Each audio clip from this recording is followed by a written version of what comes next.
Doutora Cilange Amaral, boa tarde. Boa tarde, Bárbara. Boa tarde a todos que estão nos ouvindo. Doutora Cilange Amaral, que pegou um pé d'água para chegar aqui na rádio, mas está aqui firme e forte.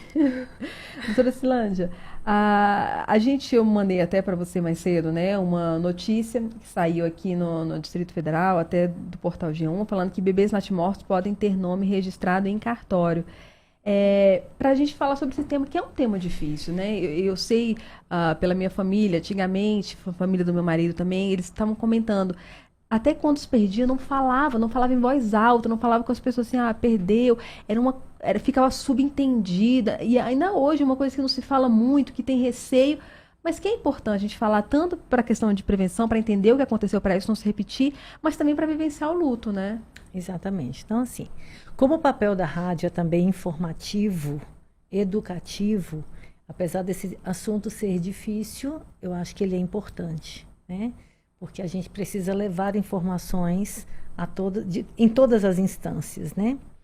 Então, vamos primeiro conceituar o que é um natimorto. É todo bebê que já nasce sem vitalidade, ele nasceu morto. Consideramos um natimorto quando ele já tinha pelo menos meio quilo. Olha, ou tem regra. 20 semanas de gravidez. Porque abaixo disso a gente considera que é um abortamento. Então, a gente só fala em natimorto quando ele já é parto. E parto é a partir de 20 semanas ou, não sendo capaz, não sendo possível de datar essa gravidez, nós temos um feto que nasce com pelo menos meio quilo, tá bom? Razões pelas quais a gente ainda tem uma taxa elevada de natimortos é complicação na gravidez, seja de alguma patologia prévia que aquela mãe tenha, ou de alguma infecção, por exemplo, que aconteceu durante a gravidez, ou ainda algum fator do bebê. Vamos pensar, por exemplo, de um bebê que geneticamente tem uma alteração. Às vezes eles evoluem até uma determinada idade gestacional, mas por uma condição que é inerente a ele mesmo, ele não consegue progredir durante a gestação. Então, ao nascer morto, nós intitulamos como natimorto. Aquele que, do contrário, nasceu vivo e por acaso teve alguma complicação e ele evoluiu para óbito, nós chamamos de neomorto, ok? Então, vamos hoje especificamente falar sobre o natimorto. Okay. Da mesma forma que quando nasce uma criança viva, os pais recebem um documento que se chama Declaração de Nascido Vivo. Quando a gente tem um bebê que nasceu em óbito, há um registro de óbito dessa criança, né? E alguns pais, inclusive, desconhecem o direito que eles têm de tornarem esse registro oficializado. Ou seja, eles podem ir até um determinado cartório e fazer um registro do seu bebê.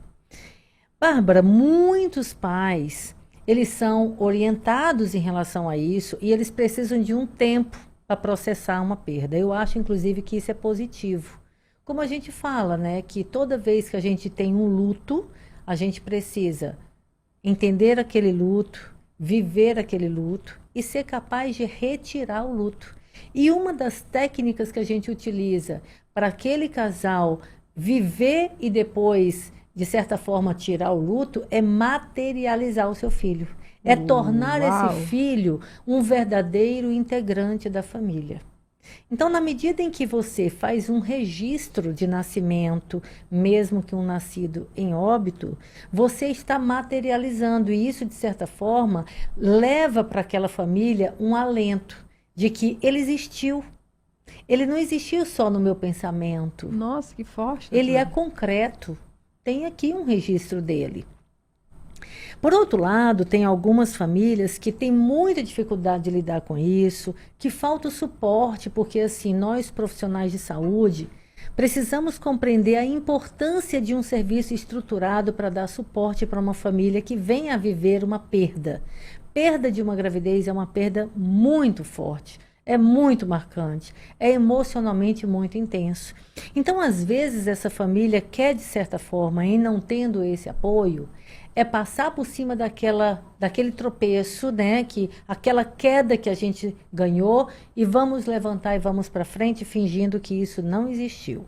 Porém, muitas vezes, como ela não vivenciou, essa família não vivenciou o luto, esse luto pode se reacender no futuro. E isso gerar, inclusive, muitos transtornos emocionais.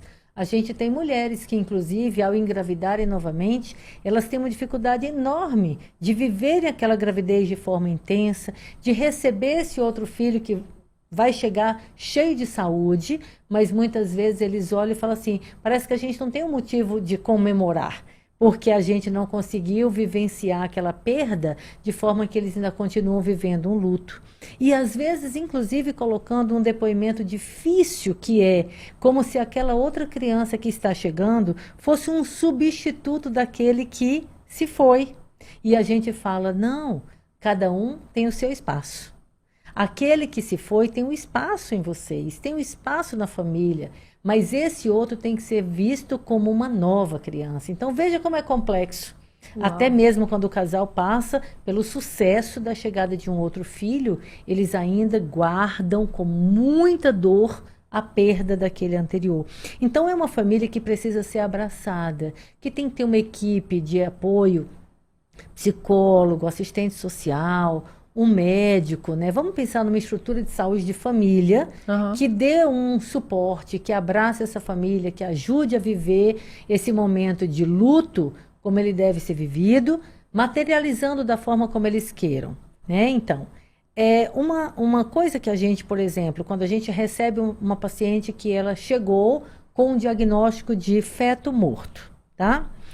Essa paciente, essa família é preparada para como vai ser o nascimento dessa criança. Se quando nascer eles querem pegar no colo, eles querem vestir a roupa nessa criança. Se eles, do contrário, não, pelo menos no momento do nascimento nós não queremos ter contato. Então veja como é necessário uma estrutura de serviço para ver o que essa família almeja desse momento e a gente poder ofertar um apoio, um suporte emocional desse momento que já não é absolutamente fácil para ninguém. A equipe de saúde também fica desolada, a gente sofre, a gente se junta com essa família, na verdade, para vivenciar um sentimento, dando apoio, mas no fundo, nós também ficamos muito desolados com tudo isso. Sabe que uma vez, Bárbara, eu fui chamada para dar uma aula no congresso. E, sei lá, tem alguns tantos anos. E o tema que me foi dado foi exatamente esse. Como a equipe deve se portar ao receber um casal que tem um diagnóstico de feto morto. E aí, no momento, claro, eu disse assim, meu Deus, quem foi o inimigo que me escolheu esse tema, né? Porque não é fácil falar disso. Não é fácil falar em nenhuma circunstância sobre isso, né? Mas depois, nós tínhamos uma viagem em família, que era inclusive um cruzeiro. E eu comecei a fazer um paralelo, e eu cheguei em casa e disse assim para os meus filhos, eles eram pequenos, né? Assim, o mais velho devia ter uns 8, 9 anos. E eu disse a eles assim, como vocês imaginam que deve se comportar, qual o papel de uma tripulação de um grande navio diante de um acidente naquele navio? Qual é o principal papel da tripulação do navio? E o meu filho respondeu, é tranquilizar todo mundo. Inclusive, tranquilizar os passageiros.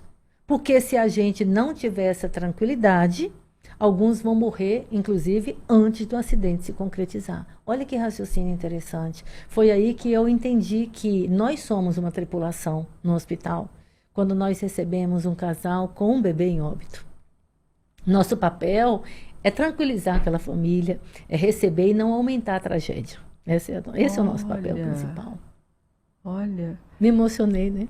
Mas eu também fico emocionada, porque é isso, a gente fica se imaginando, a gente como mãe, né? Fica se imaginando nesse papel. E de como é difícil pensar nisso como um todo, assim. Eu lembro quando eu estava grávida, minha irmã é muito certinha. E ela me fez um plano de parto para ela. E aí ela colocou no plano de parto, até isso, assim, caso o bebê venha morrer durante... Eu falei, Cláudia, pelo amor de Deus. Ela, Bárbara, a gente tem que planejar tudo isso para entender tudo isso, né? E saber o que você quer nesses casos. Por isso é difícil a gente falar sobre isso, porque dói mesmo, assim, imagina, a gente nem passou por isso, assim, imagina que as mães que passam por isso, têm os filhos chamados arco-íris, mas é importante planejar, e esse papel da questão dos médicos, da saúde, de dar esse suporte, não deve ser, Deus meu, É muito assim, difícil, mas eu vou demais. aproveitar a fala da sua irmã e vou agradecer, inclusive, pela fala dela, porque o que a gente mais identifica numa mulher que passou, numa família que passou por essa situação, é a busca de uma explicação concreta, de uma Aham. resposta exata do que aconteceu. E na busca dessa resposta exata, a maioria das mulheres vive um sentimento de culpa muito É. grande. Né? O que que eu fiz, o que que eu deixei de Eu devia ter fazer, ido como eu deveria antes. ter feito, será que eu deveria ter ido antes e É, tudo é. mais. E a gente tem que dizer para essas famílias que nem todas as perguntas nós temos respostas, tá? Aliás, quando a gente vivencia a maternidade e a paternidade, a gente tem que entender que é um processo tão grandioso que na maioria das vezes, seja na gravidez, no parto e ao longo de toda a vida dos nossos filhos, nós muito mais temos respostas, aliás, muito mais temos perguntas do que respostas.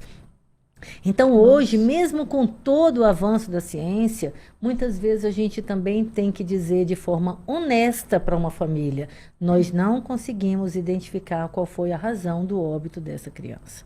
E daí para frente, outros recursos podem existir, como, por exemplo, o estudo, né? Pela patologia, fazer um estudo de necrópsia, para a gente saber identificar, ou pelo menos buscar identificar qual foi essa causa. E o objetivo disso, e assim, eu sei que é outro momento difícil para um casal decidir fazer ou não fazer uma necrópsia, porque o que a gente escuta muito de alguns casais, né? Ai, doutora Silândia, já foi tão sofrido passar por tudo isso, a gente imaginar que ainda vão mexer tanto no nosso bebê, Ai, né? gente. E é difícil mesmo, porém aí pode estar a resposta que nos ajuda a ter um planejamento e uma Da assistência futura. diferenciada numa futura gravidez. Então nós sempre oferecemos, deixamos aquele casal vivenciar esse momento em paz, porque eu acho que ter paz é um grande objetivo dessa família, né? Para que a gente também possa compreender, Bárbara, que cada um tem uma chama. Às vezes essa chama ela é curta, pequena, e tem outros que têm uma chama muito longa. Então, a gente tentar compreender isso e vivenciar esse momento na dor, no sofrimento, mas, ao mesmo tempo, tentando concretizar essa criança como tendo dito, ele cumpriu o papel que deveria cumprir aqui, e se eu quiser, eu vou materializar essa passagem dele aqui. E a materialização dessa passagem por aqui é exatamente o registro dessa Eu criança consigo e tal. fazer. Então, os casais decidem, queremos registrar, queremos ter foto. Olha que interessante, eu tive uma paciente que ela dizia assim, eu preciso de foto, porque eu preciso não viver o resto da minha vida Imaginando imaginando como seria. como era o rostinho do meu filho, com quem parecia, como é que ele, como era o nariz, como era o queixo, tal. Essa é a estratégia de tornar aquela criança uma materialização mesmo e que eu vou lembrar dele como ele de fato era. E não vou a cada período estar na imaginação. E quando o casal do outro lado diz, não, eu prefiro pensar como é que ele era e não tomar isso aqui direto nas minhas mãos, para mim é um grande sofrimento, de novo, é uma decisão que é deles, não é da equipe. A equipe tem que sim ter a estrutura de ofertar todos os recursos, mas quem de fato toma todas as decisões baseado nesse suporte é a família. Doutora Solange Amaral, muito obrigada pelo nosso relacionamento aqui, que é de notícia alegre, triste, na chuva, no sol, na alegria, na notícia boa, na notícia ruim, na notícia importante como um todo. Muito obrigada, mais uma vez, pela sua participação aqui na nossa mesa. Muito obrigada a você, e aqui eu vou reforçar mais uma vez a importância de um pré-natal. Pré-natal é para prevenir, diagnosticar, tratar e resolver dentro de todas as nossas possibilidades humanas. Sensacional. Muito obrigada. 1h52.